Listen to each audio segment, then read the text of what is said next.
बाबा, किती वेळा सांगितलंय तुम्हाला, डायपर घालता येत नसेल तर अंथरुणात पडू नका. संपूर्ण घरभर वास सुटलाय. माझे क्लायंट घरी येणार आहेत आज. तुमची ही घाण मला आता सहन होत नाहीये.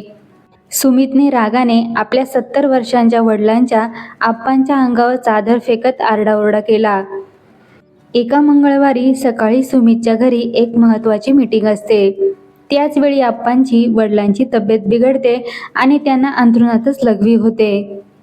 यामुळे पूर्ण खोलीत वास सुटतो. सुमितला उशीर होत असतो आणि त्या वासाने त्याला मळमळायला लागते. तेव्हा त्याचा तोल सुटतो आणि तो वडिलांचा अपमान करतो. आप्पा थरथरत्या हाताने कोपऱ्यात मान खाली घालून बसले होते. त्यांच्या डोळ्यातून पाणी वाहत होते. इतक्यात स्वयंपाकघरातून सुमितची बायको जानकी बाहेर आली.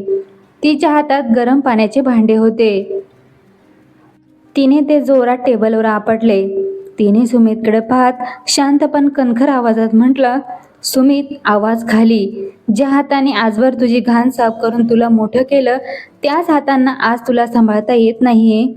वास त्यांच्या आजाराचा नाही, तुझ्या सडलेल्या विचारांचा येतोय. आणि ऐक, क्लायंट महत्त्वाचे असतील तर त्यांना हॉटेलमध्ये ने. हे घर आप्पांचं आहे आणि जोवर मी जिवंत आहे तोवर या घरातला राजा तेच राहतील. कोकणातल्या दापोली गावातलं एक कौलारू घर. तिथे आप्पा म्हणजे शंकरराव सर. आयुष्यभर शाळेत शिकून हजारो मुलं घडवली. स्वतःचा मुलगा सुमित हुशार होता म्हणून त्यांनी आपल्या जमिनीचा तुकडा आणि आंब्याची बाग विकून त्याला पुण्याला इंजिनिअरिंगला शिकवलं.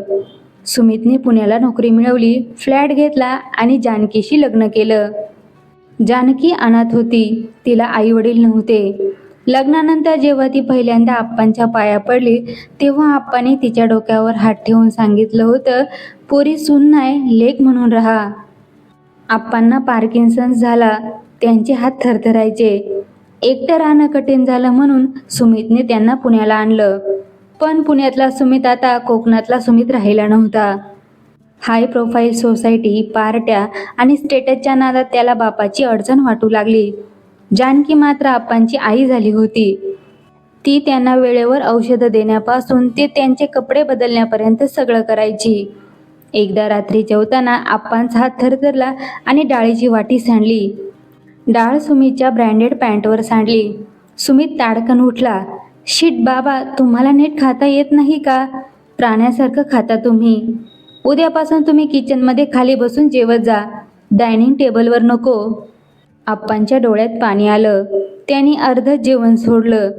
जानकीने त्या रात्री सुमितशी भांडण केलं नाही, पण तिनेही जेवण सोडलं. ती आप्पांच्या खोलीत गेली. त्यांना हाताने भरवलं आणि म्हणाली, आप्पा, तुम्ही मनावर घेऊ नका. त्याला कामाचा ताण आहे. पण आप्पांना कळत होतं की आपला मुलगा आपल्याला कंटाळलाय. डॉक्टरांनी आप्पांसाठी एक नवीन इंजेक्शन लिहून दिलं होतं, जे थोडं महाग होतं. जानकी सुमितला म्हणाली, सुमित, बाबांची औषधं संपली आहेत. 8,000 रुपये हवेत. सुमित चिडला. जानकी, तू समजून का घेत नाहीस? पुढच्या महिन्यात मला नवीन कार घ्यायची आहे. या म्हाताऱ्याच्या औषधांवर दर महिन्याला इतका खर्च आणि काय फरक पडणार आहे? त्यांचं वय झाले आता. जानकीला धक्का बसला. स्वतःच्या बापाच्या जीवापेक्षा मुलाला कार महत्त्वाची वाटत होती. त्या दिवशी जानकीने स्वतःचे सोन्याचे कानातले मोडले आणि आप्पांची औषधं आणली. सुमितलाही समजलं नाही. सुमितची मुलगी पिहूचा वाढदिवस होता. मोठी पार्टी होती. सुमितने आप्पांना धमकी दिली, खबरदार, जर खोलीच्या बाहेर आलात तर. माझे मित्र येणार आहेत. मला तुमची लाज वाटते. त्याने बाहेरून आप्पांच्या खोलीला कडी लावली. आत पंखा बंद होता आणि खूप उकडत होतं. पार्टी संपल्यावर जानकी जेव्हा कडी उघडून आत गेली तेव्हा आप्पा घामाने भिजून बेशुद्ध पडले होते. त्यांना श्वास घ्यायला त्रास होत होता. जानकीने आरडाओरडा केला. डॉक्टरांना बोलवलं. सुमित मात्र निर्विकार होता. काय नाटकं आहेत यांची, असं तो पुटपुटला. या प्रसंगानंतर 2 दिवसांनी सुमित घरी लवकर आला. तो खूप गोड बोलत होता. बाबा, तुम्हाला इथे कोंडल्यासारखं वाटत असेल ना? माझ्या एका मित्राने लोणावळ्याला एक नेचर केअर सेंटर काढले. तिथे खूप झाडं आहेत. तुमच्या वयाची माणसं आहेत. तुम्ही तिथे राहायला जा, मज्जा येईल. आप्पांना वाटलं मुलाला आपली काळजी वाटते. सुमितने एक फॉर्म काढला. फक्त इथे एक अंगठा द्या. आप्पा अंगठा देणार इतक्यात जानकीने तो कागद हिसकावून घेतला. तिने वाचलं, तो आनंदाश्रम नावाचा एक स्वस्त वृद्धाश्रम होता, जिथे एकदा माणसाला सोडलं की घरचे लोक जबाबदारीतून मुक्त होतात. त्या फॉर्मवर लिहिलं होतं, पालकांचा ताबा सोडत आहोत. सुमित, इतका खाली घसरलास तू? ज्या बापाने पोटाला चिमटा घेऊन तुला इंजिनियर केलं, त्यांना तू भंगारातल्या वस्तूसारखा घराबाहेर काढतोयस? सुमित ओरडला. हो काढणार. मला माझं आयुष्य जगायचं आहे. हे म्हातारं ओझं मला नकोय आता. आणि जानकी, तू मध्ये बोलू नकोस. तू माझी बायको आहेस, या घराची मालकीण नाही. तुला जर यांची इतकी सेवा करायची असेल तर तू पण चालती हो. सुमितला वाटलं जानकी घाबरेल, पण जानकीने कपाटातून आपली बॅग काढली. तिने आप्पांचा हात पकडला. आप्पा रडत होते. नको पोरी, माझ्या पायी तुझा संसार नको मोडूस. मी जातो अनाथाश्रमात.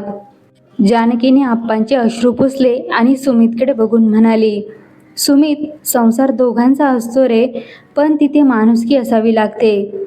जिथे माझ्या बापाचा सन्मान नाही तिथे मला राहायचं नाही. मी अनाथ होते, पण या माणसाने मला मुलगी मानलं.